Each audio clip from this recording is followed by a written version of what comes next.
الأسنان أو البروكسيزم. هذا الحل الجذري والنهائي. هذا الموضوع شوي بدنا نتقاتل فيه أنا وياك. طيب ممكن المريض يتخلص من النايت جارد.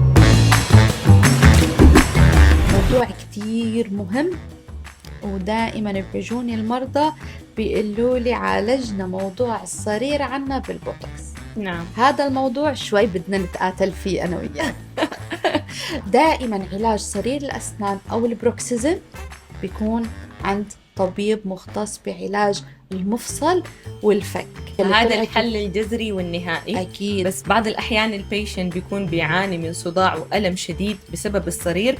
فالحل السريع عندي أنا إنه أحقن بوتوكس على العضلة الماضغة بحيث إنه أنا أرخيها، المريض يرتاح شوي. تمام. بس أكيد ححوله عندك كأسنان عشان أنت حتحلي الحل الجذري والنهائي. الحل السريع يعني هو حقن البوتوكس قديش حيضل معه؟ 6 شهور ماكسيمم.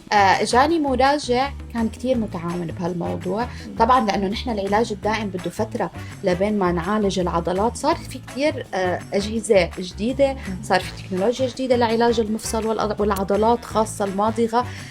أهم شيء هو النايت جارد. وهو النايت جارد اللي نايت جارد أو بسموه الحارس الليلي أو وات ايفر، اللي بيلبسه مثل الريتينر اللي بيلبسه المريض وهو نايم.